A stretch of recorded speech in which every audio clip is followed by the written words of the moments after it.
अस्सलाम वालेकुम स्टूडेंट्स। उम्मीद है आप सब लोग खैर आफियत से होंगे।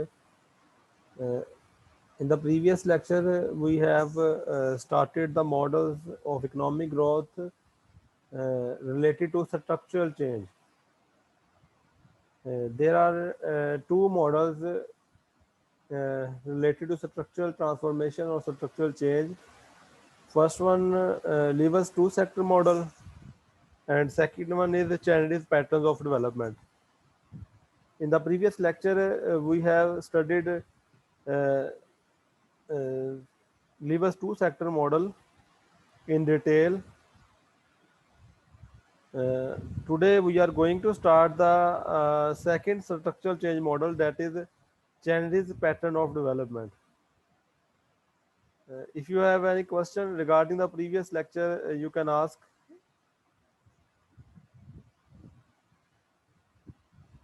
Uh, this is the second model about structural transformation, named as the Chinese patterns of development.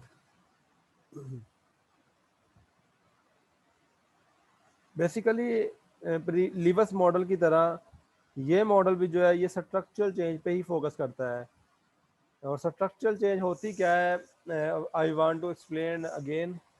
Structural change या स्ट्रक्चरल ट्रांसफॉर्मेशन बेसिकली ये है कि अगर हमारी लेबर फोर्स जो है वो ट्रेडिशनल एग्रीकल्चर सेक्टर से मॉडर्न इंडस्ट्रियल और सर्विसेज सेक्टर की तरफ मूव करती है, इसको हम स्ट्रक्चरल चेंज कहते हैं। या फिर आप ऐसे कह सकते हैं कि अगर एग्रीकल्चर सेक्टर का जो जीडीपी में शेयर है वो कम होना शुरू हो जाए, जबकि इंडस्ट्रियल सेक्टर या सर्विसेज सेक्टर का जो जीडीपी में शेयर है वो बढ़ना शुरू हो जाए, इसको हम स्ट्रक्चरल चेंज कहते हैं।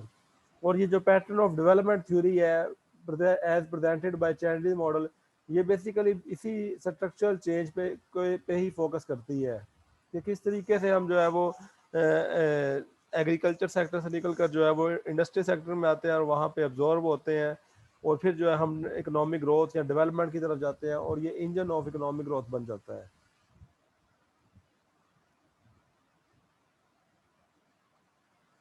Pattern of development theorists view increased saving and investment as necessary but not sufficient for economic development. जो पैटर्न ऑफ डेवलपमेंट के मानने वाले हैं, इस थ्योरी के मानने वाले हैं, वो ये कहते हैं कि सेविंग और इन्वेस्टमेंट ये इकोनॉमिक ग्रोथ या डेवलपमेंट के लिए नेसेसरी कंडीशन तो है बट सफिशिएंट कंडीशन नहीं है। मतलब ये लाजम तो है लेकिन ना काफ़ी नहीं है। Saving and investment are necessary condition for economic development, but it is not a sufficient condition. In addition to capital accumulation, transformation of production, changes in composition of demand, changes in socio-economic factors are all important. Saving और investment के अलावा, जिसको saving investment को हम capital accumulation का नाम दे लेते हैं, इसके अलावा कुछ और वेरिएबल भी हैं जो इकोनॉमिक डेवलपमेंट के लिए अपना रोल प्ले करते हैं। उनमें से कुछ के नाम लिए ट्रांसफॉर्मेशन ऑफ प्रोडक्शन, प्रोडक्शन का ट्रांसफॉर्मेशन होना, मतलब जो मैं ऑलरेडी एक्सप्लेन कर चुका हूँ, यह है स्ट्रक्चरल ट्रांसफॉर्मेशन से रिलेटेड। जब हम उसको प्रोडक्शन के लिहाज से डिफाइन करते हैं तो एग्रीकल्चर का जो जीडीपी में शेयर है वो कम होना शुरू हो जाए, जबकि इंडस्ट्रियल और सर्विसेज सेक्टर का जीडीपी में शेयर बढ़ना शुरू हो जाए, ये कहलाएगा transformation of production. Changes in composition of demand, आप लोगों की डिमांड का भी ट्रेंड चेंज हो। हमारी डिमांड इस टाइम क्या है कि हम basic necessities of life he fulfil हो जाए, वही बहुत है, वही हमारी डिमांड है। तो अगर हम हमारा इनकम लेवल इतना सफिशिएंट हो कि हम जो है basic necessities of life fulfil करने के बाद हमारे पास पैसे बच जाएं कि हम लग्जरीज आइटम फ्रिज एसी या गाड़ी वगैरह परचेज कर सके, अफोर्ड कर सके, तो ये है change in composition of demand, कि हमारी डिमांड, हमारी प्रेफरेंसेस चेंज हो जाए। हमारे पास पैसे हो कि हम हमारी प्रेफरेंसेस जो है कंज्यूमर लग्जरीज की तरफ मूव हो जाए, हम आईफोन परचेज करना चाहिए या व्हाट्सएवर, इस तरह की चीज़ें। Change in socio economic factor like urbanisation, distribution of countries population, rural to urban migration start हो जाए, लोग देहातों को छोड़कर जो है वो शहरों में बसना शुरू हो जाए, ये अर्बनाइजेशन कहलाएगा। ये है सोशो इकोनॉमिक फैक्टर। लोग एजुकेशन के लिए या बिजनेस के लिए जो है वो रूरल एरिया से अर्बन एरियाज में मूव हो, इस तरीके से कंट्री की पॉपुलेशन जो है वो डिस्ट्रीब्यूट होना शुरू हो जाए। So these are the factor which are also important for economic growth and development. Empirical structural change analysts emphasize both domestic and international constraint on economic development. ये स्ट्रक्चरल चेंज मॉडल के मानने वाले जो हैं वो कहते हैं कि डोमेस्टिक और इंटरनेशनल दोनों कंस्ट्रेंट मौजूद हैं जो कि हर्डल हैं in the way of economic development.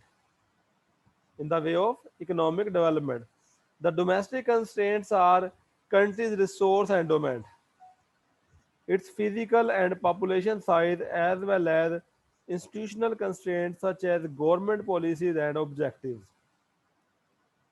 Domestic constraint में कौन सी चीज़ें शामिल है? जो डोमेस्टिक रुकावटें हैं या कह लें हर्डल्स हैं in the way of economic development, वो है physical and population size, resource endowment. हमारा रिसोर्स एंडोमेंट क्या है? लेबर। क्योंकि लेबर जो है वो पाकिस्तान में या डेवलपिंग कंट्रीज में जो है वो जो है वो चीपर होता है, अबंडेंट होता है। डेवलपिंग कंट्रीज जो है वो मोस्टली लेबर अबंडेंट कंट्रीज होते हैं, वहाँ पे लेबर ज़्यादा मिकदार में मौजूद होता है। वही रिसोर्स जो है वही कंस्ट्रेंट बन जाता है। अगर उसी को इम्प्रूव करेंगे तो वही जो है which will lead to economic development. Physical and population size. Population size obviously जब हमारे रिसोर्स ही यूटिलाइज ना हो रहे होंगे डेवलपिंग कंट्रीज में तो population is a big problem, as well as institutional constraint such as government policies and objective. और उसके अलावा इंस्टीट्यूशनल कंस्ट्रेंट बहुत इंपॉर्टेंट है कि क्वालिटी ऑफ इंस्टीट्यूशन बहुत इंपॉर्टेंट है कि आपके इंस्टीट्यूशन जो है वो अपना सही तरीके से रोल प्ले कर रहे हैं या नहीं कर रहे हैं। दूसरी तरफ इंटरनेशनल कंस्ट्रेंट है जो इकोनॉमिक डेवलपमेंट में हर्डल का बायस बन रहे हैं। वो कौन से हैं? Like access to external capital, technology and international trade.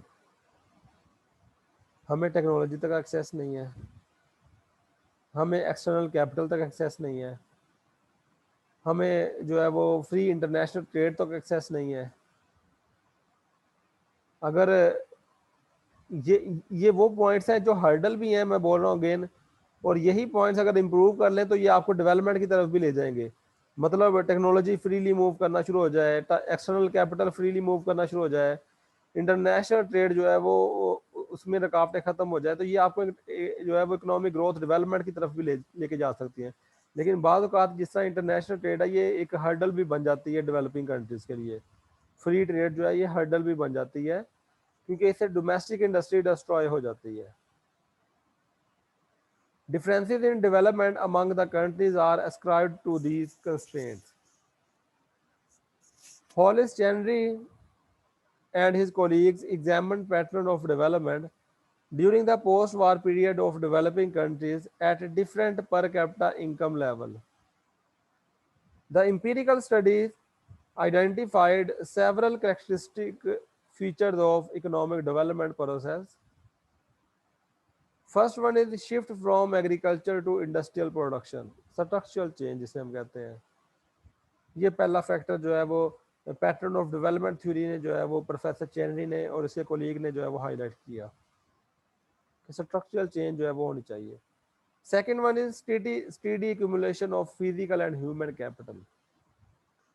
Physical और ह्यूमन कैपिटल दोनों में इजाफा हो, फिजिकल कैपिटल भी बढ़े, ये फिजिकल कैपिटल मशीनरी वगैरह, और ह्यूमन कैपिटल क्या है? एजुकेटेड पीपल, स्किल्ड लेबर, ठीक है, रिसर्चर, ये है human capital.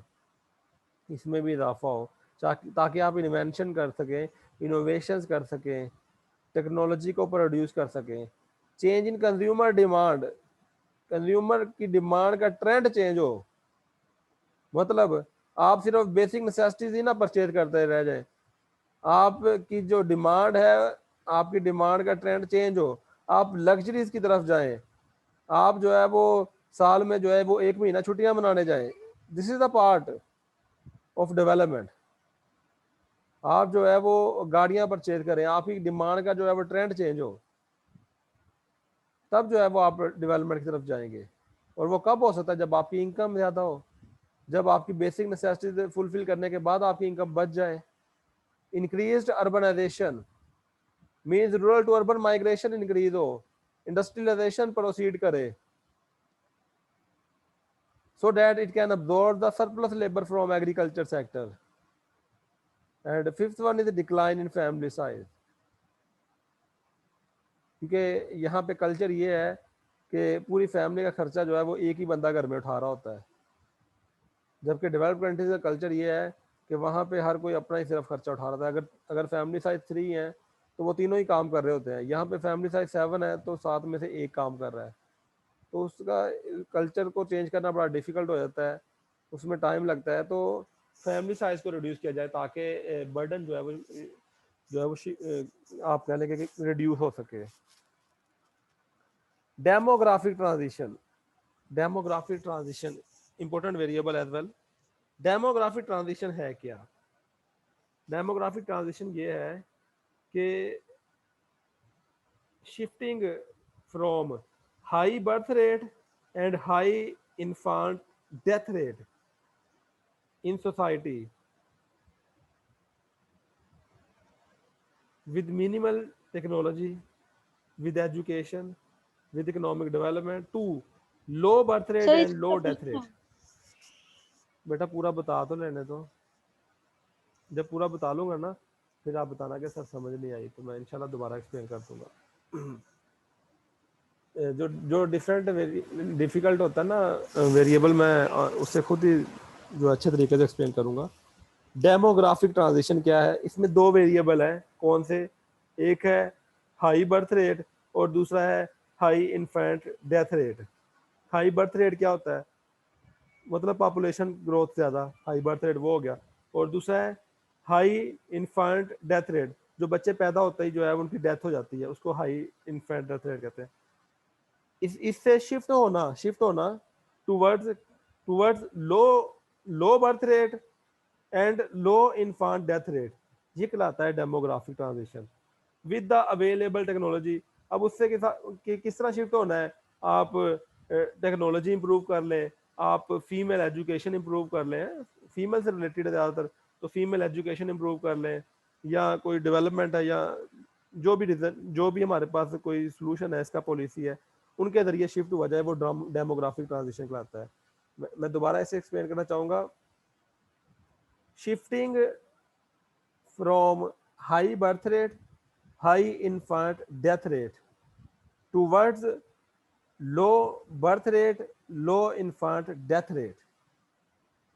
This is named as a demographic transition. अब बताएं मुझे, क्लियर है बेटा?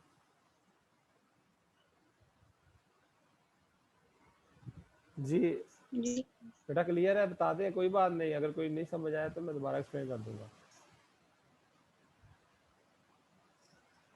ये समझ आई है कि मतलब जितना हमारी पॉपुलेशन ग्रोथ रेट बढ़ता है और उसी लिहाज से हमारी ये क्या कहते हैं डेथ रेट भी बढ़ रहा है, इक्वल हो रहा है। नहीं बेटा, ये तो मैंने कहा ही नहीं है जिस रेट। डेमोग्राफिक ट्रांजिशन क्या कहता है? लो birth rate, sorry high birth rate, shifting from high birth rate, देखे ना हाई बर्थ रेट ज्यादा है, बर्थ रेट ज्यादा है, और इन्फांट डेथ रेट भी ज्यादा है। बर्थ रेट भी ज्यादा है और डेथ रेट भी ज्यादा है, बच्चे पैदा होते हैं, फोत हो जाते हैं, डेथ हो जाती है। अगर हम अपने इर्द गिर्द देखेंगे तो नहीं नजर आएगा। आप जरा रूरल एरियाज में जाएं, जो देहातों में जहाँ पे हॉस्पिटल ही नहीं है, ठीक है, वो जो है वो अफोर्ड ही नहीं करते कि वो चेकअप के लिए जो है वो शहरों में, गांव गांव से शहरों में जो है वो आ सके। 50% पॉपुलेशन जो है वो या इससे ज्यादा जो है वो देहातों में रहती है। वो अफोर्ड ही नहीं करते वहाँ पे। एक तो हॉस्पिटल नहीं है, एक्सेस नहीं है डॉक्टर्स तक, और अगर है भी तो वो बहुत पुअर है। और अगर उन्होंने अर्बन एरियाज में आना हो तो वो अफोर्ड नहीं करते कि वो जो है वो मंथली बेसिस पे या जैसे भी चेकअप करवाने के लिए वो आ सके। तो इस वजह से इन्फांट डेथ रेट जो है वो बहुत ज़्यादा है देहातों में, स्पेशली रूरल एरियाज में। तो इससे शिफ्टिंग की जाए towards low birth rate and low infant death rate. ठीक है। अब ये कैसे शिफ्टिंग होगी, इस ये टेक्नोलॉजी इंप्रूव हो, या आप कह लें कि फीमेल एजुकेशन इंप्रूव हो, फीमेल हेल्थ इंप्रूव हो, इन चीज़ों के जरिए इंप्रूवमेंट लाई जाए, ये कहलाती है डेमोग्राफिक ट्रांजिशन। अब बताएं आप क्लियर हुआ है या नहीं?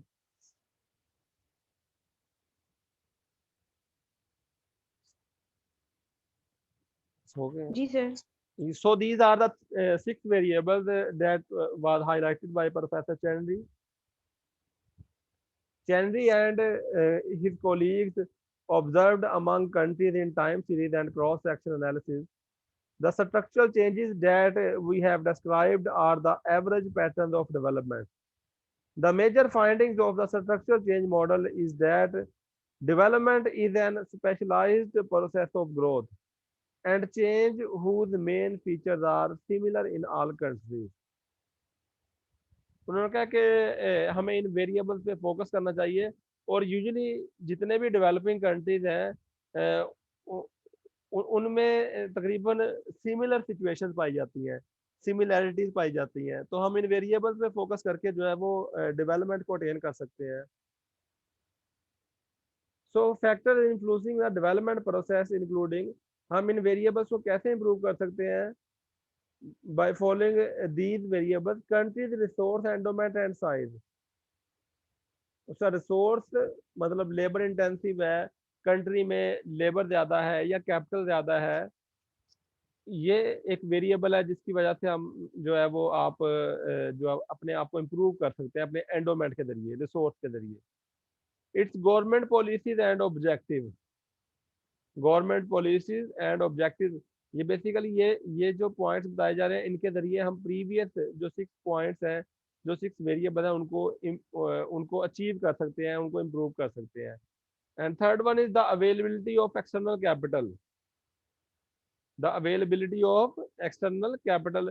अब इसमें वो सारा चीज़ आ जाता है, टेक्नोलॉजी भी आ जाती है, बाहर का से जो है वो आपको टेक्नोलॉजी अवेलेबल हो दूसरे कंट्री से, या एक्सटर्नल कैपिटल जो है वो एफडीआई की सूरत में आ रहा हो, या डिफरेंट वेज है कि आप जैसे इंपोर्ट एक्सपोर्ट के लिए आपको जो है वो फॉरेन करेंसी रिक्वायर होती है, तो अगर एक्सटर्नल कैपिटल आ रहा है तो वो आपके लिए ईजी है, आप उसको जो है वो उधर यूज़ कर सकते हैं।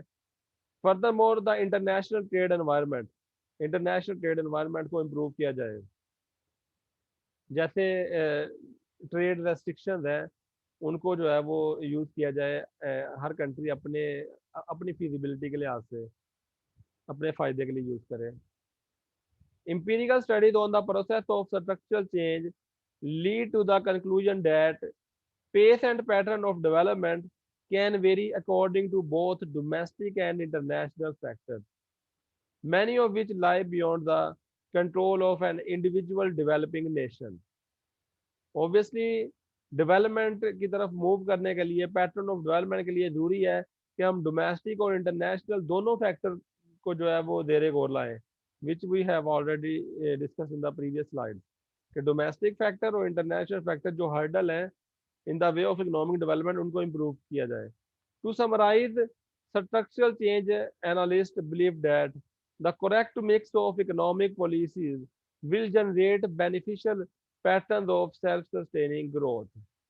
अब हर कंट्री की में जो करेक्टरिस्टिक्स है वो सिमिलर तो है, लेकिन अगर आप कहें कि बिल्कुल आप कहें कि एक जैसी है तो ऐसा नहीं है, हर कंट्री की रिक्वायरमेंट डिफरेंट है, तो जो भी पॉलिसीज अडॉप्ट करनी हो उनका करेक्ट मिक्स का मतलब है कि जो उस कंट्री की एनवायरनमेंट के लिए, उस कंट्री की कंडीशन के लिए ज़्यादा फीजिबल हो, जिसका ऑप्टिमल सोल्यूशन आपके पास हो, उनको उन पॉलिसीज को अडॉप्ट किया जाए for attaining economic development, for for attaining self sustaining economic growth. So this is Chenery's pattern of development theory. यहाँ तक किसी का कोई क्वेश्चन है तो पूछ सकते हैं।